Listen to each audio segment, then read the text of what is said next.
Welcome back to the Church Law Podcast. I'm Eureka Cole, the creator of the Church Attorney Legal Audit System and your podcast host. Thank you for being here. And I hope you've been able to listen to previous episodes as we're in the midst of an exciting podcast series. It's entitled Healthy Leaders, Healthy Churches. From a legal standpoint, healthy leaders and healthy churches directly reduce the potential for legal pitfalls. In episode 23, which I'll link below, I outlined what I saw as the 5 general components of a healthy church. So I hope you'll take a listen to that. Then in episode 24, along with my guest, we discussed the financial health of pastors, including bivocational pastors, as well as their planning for retirement. And today, with my special guest, we are discussing another component of a healthy church, which is healthy families and individuals. This, of course, includes mental health, which has been a supercharged struggle in our nation. My guest, Dr. Pernessa Seele, is the founder and CEO of the Balm and Gilead, Inc., a non-for-profit organization celebrating 3 decades of providing technical training and services that strengthen the capacity of faith institutions in the United States and Africa to promote health education, disease management, and services that contribute to the elimination of human suffering. Time magazine named Dr. Seele one of the 100 most influential people.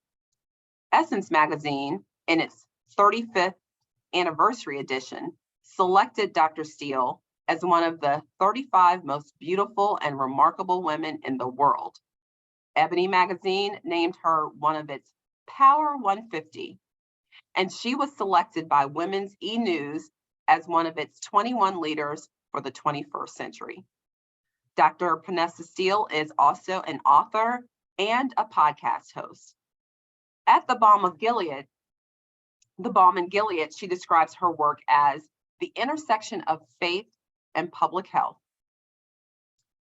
So welcome, Dr. Seele, to the Church Law Podcast. Well, thank you. Thank you so much for having me.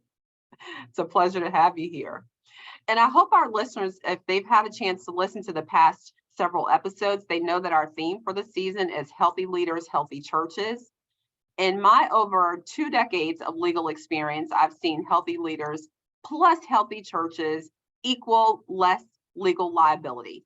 So Dr. Pernessa, as you've heard, I've shared with listeners your bio, but please share a bit more about yourself, maybe some things that we wouldn't know from your bio. Well, there's probably a lot that you don't know from my bio, but I guess I'll share that once upon a time, I was an immunologist and working in a hospital in New York City and doing research, did research in malaria and cancer research at Memorial Sloan Kettering. And then I got a little idea, and that little idea was to mobilize the faith community to address then HIV and AIDS. And 35 years later, God has been so good. That little idea is the Balm and Gilead, now celebrating 35 years, and now an international organization with footprints within 6 African countries. We not only do we do HIV today, but we address Alzheimer's. We run the nation's Center for African Americans around brain equity and brain cognitive care. We run the nation's National Brain Health Center for cognitive care for African Americans. We are in many states, Virginia, North Carolina, South Carolina, Georgia, Alabama, and Mississippi, doing pre-diabetes in churches, where church people come to their church every week and get information and do exercising, trying to prevent diabetes. So the Balm and Gilead, we are so blessed and so highly favored that this little idea 35 years ago has really is really housed in where public health and faith come together to meet people's needs where they are. That is amazing. 35 years is a lot of time to be dealing with, um, to run an organization of significance as you have, but especially be dealing with some of these areas of challenge around health, right? Because when there's a health challenge, you see people at a difficult point in their lives, right?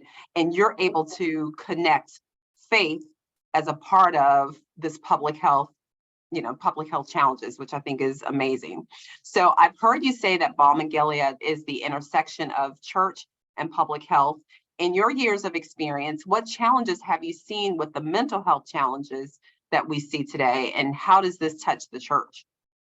Well, mental health is just another major chronic disease that we suffer from, and the church is just critical. For most of us, especially African Americans, it's the preacher and the doctor. They are the most important, the most influential people in their lives is the doctor and the preacher. And sometimes the preacher gets it wrong. Sometimes the doctor gets it wrong too. But I have seen over and over and over again where your faith, your we have faith, but it is the influence of the pastor who might say, "Don't take your medicine because God is a healer." We can talk extensively about the tremendous damage that was done from the pulpit when it comes to HIV and AIDS. There are many mothers and fathers and sisters and brothers who suffer today because they did not go and see and say goodbye to their children or their husband or their wife who was dying of HIV because the pastor said it was a wrath from God. Well, oftentimes that punishment, God is punishing us message comes across with many diseases, and that's why it's important that we educate our faith community. Our faith community, it is so critical for them to be in alignment with the message of health, because good health, God provides, gives us. Good health is a gift, and it is so critical that we often work to make sure that health information is received from the church, that the church actually sanctions taking your medicine, going and getting your mammograms, your screenings, your prostate cancer screenings. All of these things is critical that the church, the leadership, puts its stamp on that God wants us to be healthy. He wants healthy servants to serve the people. I love this, and I love how you have established that health is a gift. Health is a gift, and we want to, as a body of believers, obviously maintain that for as long as God has us on this earth. So you've kind of touched on it, but I'm going to ask more directly. In what ways can a church support the health of its people?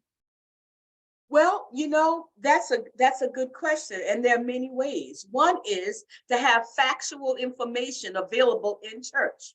The Balm and Gilead, we send out every Sunday, every Thursday, something called Sunday Morning Health Corner, where you can actually provide information on a certain topic. Information is critical. You can have some churches have, second Sunday or third Sunday, they have a health corner where they have a doctor or a nurse come up and really give a 5-minute talk on some health situation. You could encourage, people to take their medication.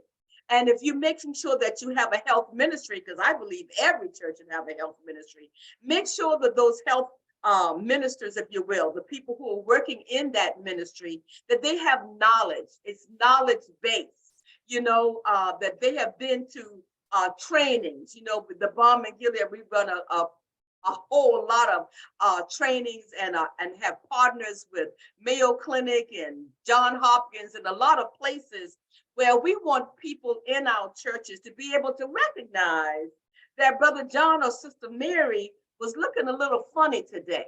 Maybe they forgot and took took and was over medicated, that word. Maybe they took too much of their medicine.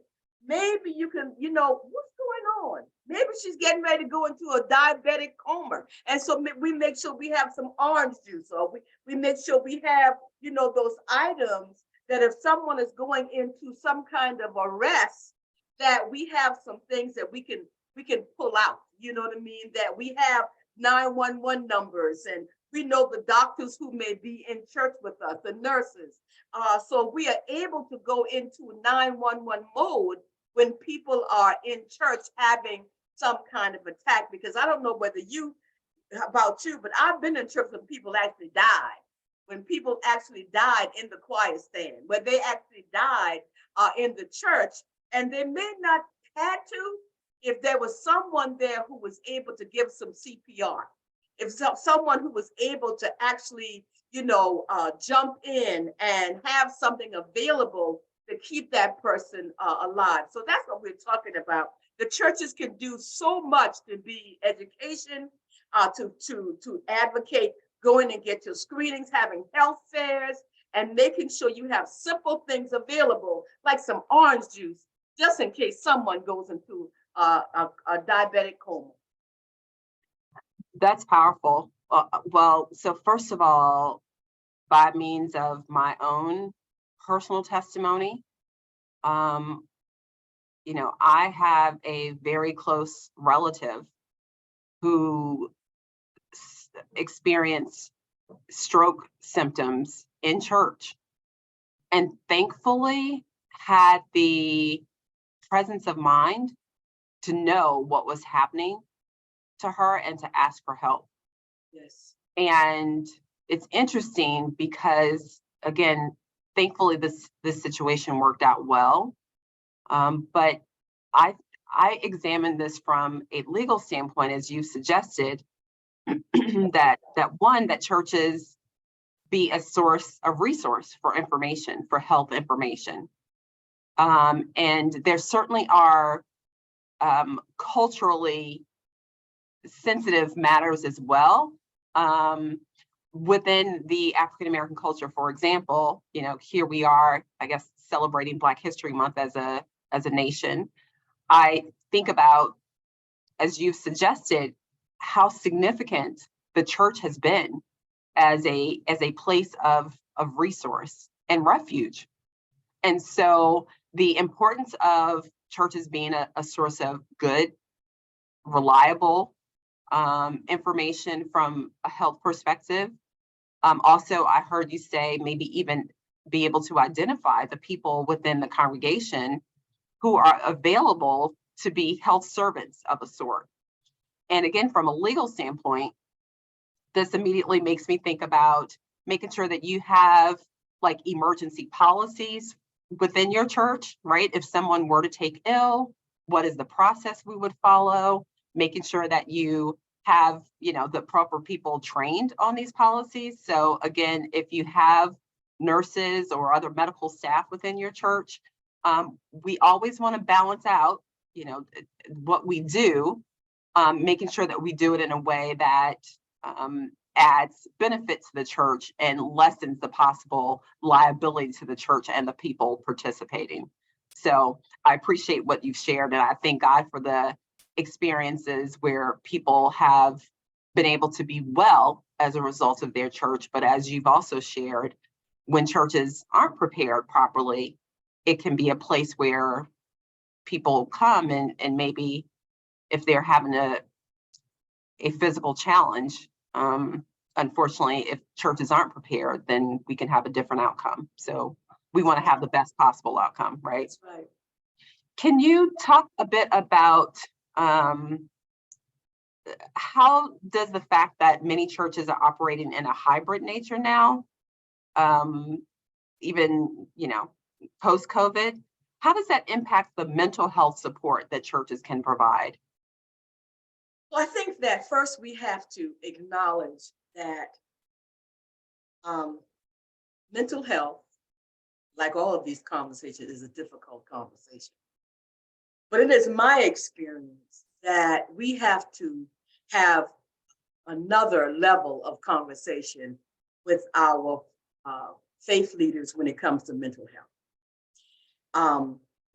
Because so often, the devastation that we experience in our families around mental health is that people who have mental health challenges are labeled as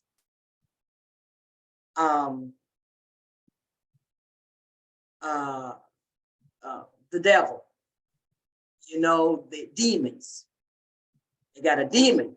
They got a demon. So we don't actually the impact of that is we don't go, and we don't want to go in therapy. We want to do is talk to Jesus.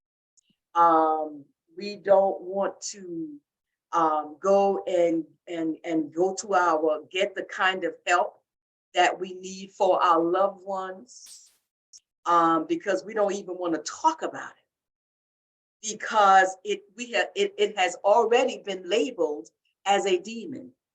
And how in the world can you fight a demon?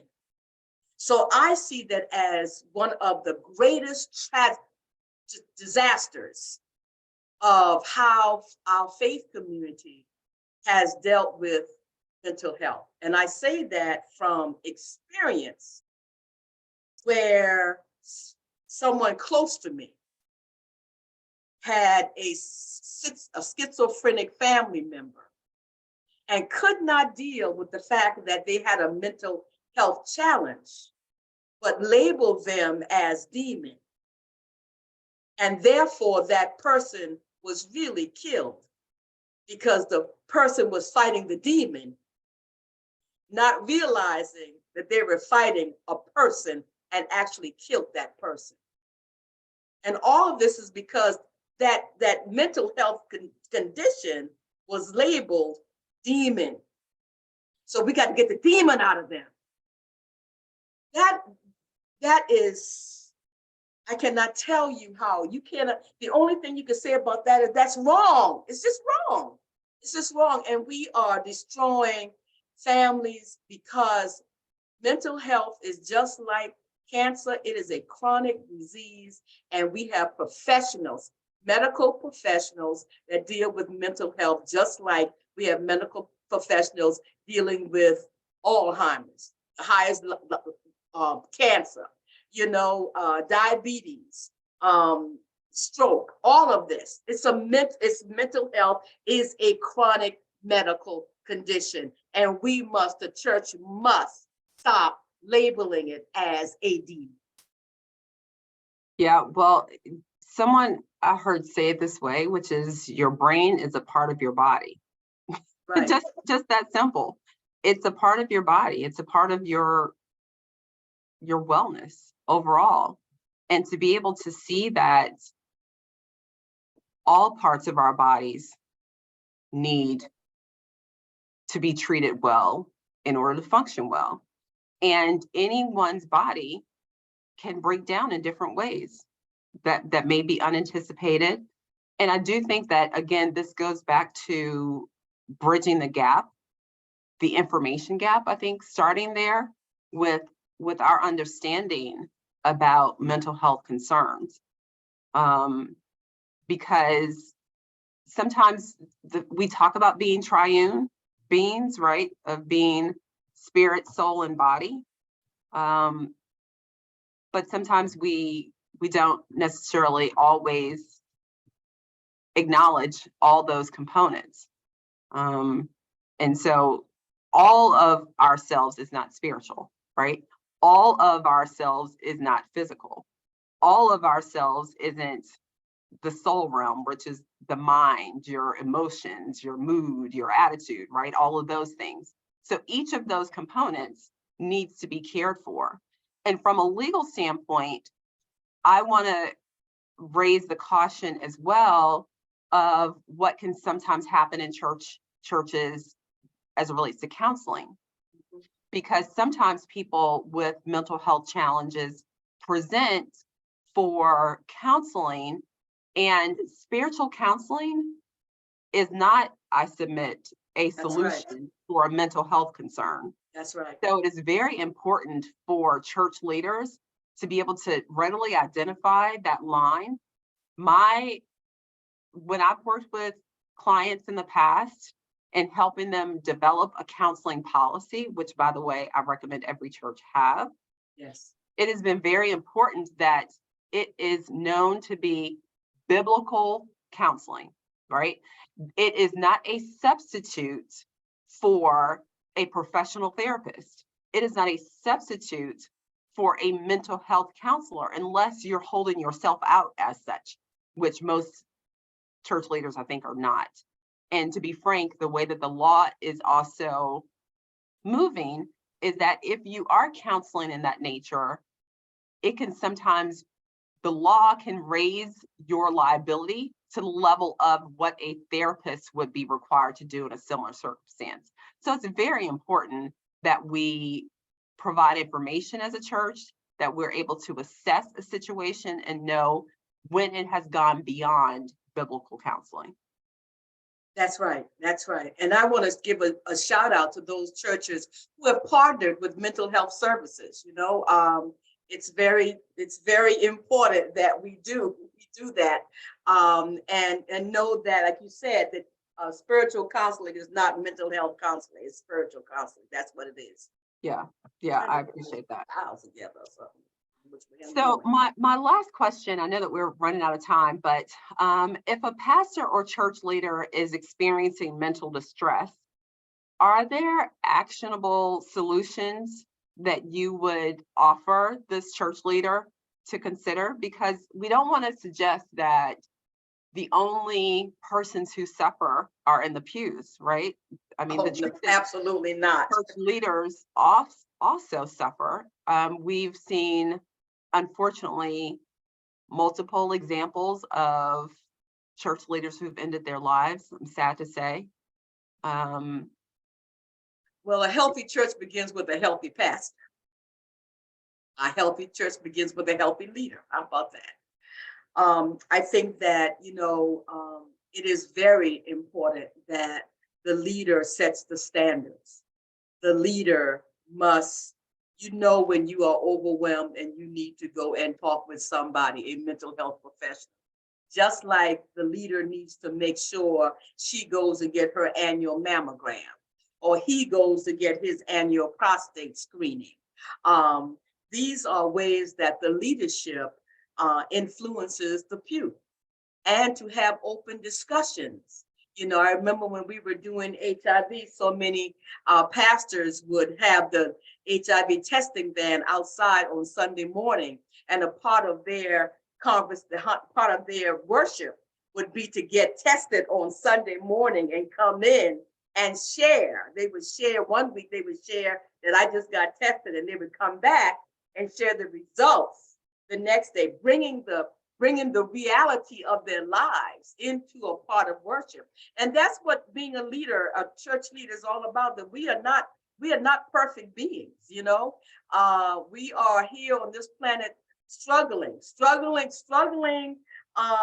with through our faith, and putting our faith first in everything that we do. But trials and tribulations do come, and health challenges do come. They do come. It's a part of our living on the earth, that we're going to have some good days and we're going to have some not so good days.